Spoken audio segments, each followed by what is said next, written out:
নমস্কার। College admission portal বা college admission centralised পোর্টালের মাধ্যমে আপনি কলেজে অ্যাডমিশন হয়ে থাকলে বা ভর্তি হয়ে থাকলে আপনি কিভাবে ক্যান্সেল করবেন। আপনি হয়তো অন্য জায়গায় ভর্তি হয়েছেন বা অন্য কোনো ইঞ্জিনিয়ারিং বা মেডিকেল বা বিভিন্ন জায়গায় ভর্তি হয়েছেন।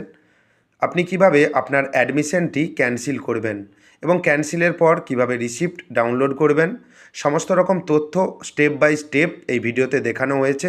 তাই চ্যানেলে যদি নতুন হয়ে থাকেন, গুরুত্বপূর্ণ ভিডিও পাওয়ার জন্য চ্যানেলটিকে সাবস্ক্রাইব করে দেবেন।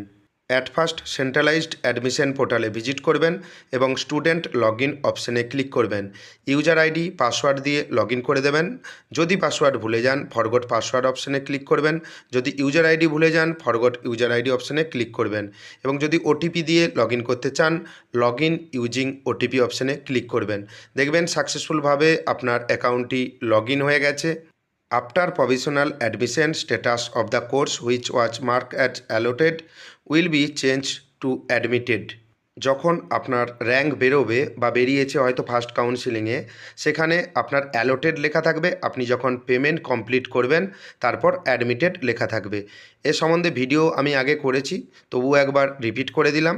Click here to download your provisional admission receipt. এখান থেকেই আপনি প্রভিশনাল অ্যাডমিশন রিসিপ্ট ডাউনলোড করে নিতে পারবেন। মেন ব্যাপার হলো আপনি ক্যান্সেল করবেন কিভাবে। বাম দিকে দেখতে পাচ্ছেন, if you want to cancel your provisional admission click this option. এখানে রেড কালিতে একটি অপশান রয়েছে। এই রেড কালিতে যে অপশানটি রয়েছে এই অপশানে আপনাকে ক্লিক করতে হবে। ক্লিক করলে আপনার প্রভিশনাল অ্যাডমিশনটি ক্যান্সেল হয়ে যাবে, কিন্তু এর অনেকগুলো স্টেপ রয়েছে। আপনি ভিডিওটি স্কিপ করবেন না, প্রথম থেকে শেষ অবধি দেখবেন। চ্যানেলে যদি নতুন হয়ে থাকেন, পরবর্তীতে গুরুত্বপূর্ণ আপডেট পাওয়ার জন্য চ্যানেলটিকে সাবস্ক্রাইব করে দেবেন। ক্যান্সেলেশন অফ অ্যাডমিশনে ক্লিক করার পর এরপর একটি অপশান শো হবে, if you want to cancel your provisional admission click this option to confirm. এখানে একটি কনফার্ম রেড বটন রয়েছে, এখানে আপনি কনফার্ম করবেন। এরপর আপনার কাছে আরও দুটো স্টেপ রয়েছে, আপনি ভিডিওটি দেখুন এবং এখানে কনফার্ম অপশানে ক্লিক করার পর আপনাকে রিজন বা কারণ দেখাতে হবে যে কী কারণে আপনি আপনার অ্যাডমিশনটি ক্যান্সেল করছেন।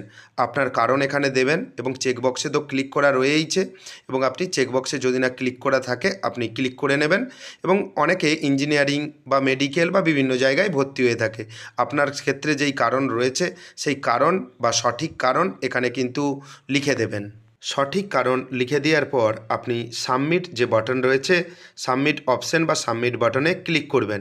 ক্লিক করে নেওয়ার পর আপনার মোবাইল নম্বরে ওটিপি প্রোভাইড করা হবে, যেটা 6টি সংখ্যার ওটিপি। সেই ওটিপি কিছুক্ষণের মধ্যে আপনার মোবাইল নাম্বারে চলে আসবে এবং এখানে ভেরিফাই করতে হবে। After giving reason for cancellation verify with OTP send to your register mobile নম্বর।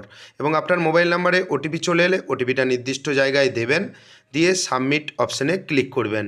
এরপর নতুন একটি অপশান শো হবে, download cancellation receipt. Click here to download cancellation receipt অপশানে ক্লিক করবেন। এখান থেকে আপনি ক্যান্সেলেশন রিসিপ্টটি ডাউনলোড করে নিতে পারবেন। রিসিপ্ট ডাউনলোড করে নেওয়ার পর আপনি প্রিন্ট করে নেবেন বা নিজের মোবাইল, ল্যাপটপ বা ডেস্কটপে সেভ করে রেখে দেবেন। আপনি ড্যাশবোর্ডে দেখতে পাবেন যে আপনার অ্যাডমিশনটি ক্যান্সেল হয়ে গেছে, এখানে মার্ক করা থাকবে। এখন প্রশ্ন হলো আপনি রিফান্ড কিভাবে পাবেন এবং কবে পাবেন। রিফান্ড পাবেন যখন সমস্ত অ্যাডমিশন প্রক্রিয়া শেষ হবে, তারপর রাজ্য সরকার আপনার অ্যাকাউন্টে রিফান্ডের অ্যামাউন্ট, যত টাকা দিয়ে ভর্তি হয়েছেন 100% রিফান্ড আপনি পেয়ে যাবেন। এবং রেজিস্ট্রেশনের সময় যেই অ্যাকাউন্ট দিয়েছিলেন সেই অ্যাকাউন্টে রিফান্ডের অ্যামাউন্ট পৌঁছে যাবে। যদি ভিডিওটি ভালো লাগে লাইক করে দেবেন, শেয়ার করে দেবেন, চ্যানেলে নতুন হলে সাবস্ক্রাইব করে দেবেন। ধন্যবাদ।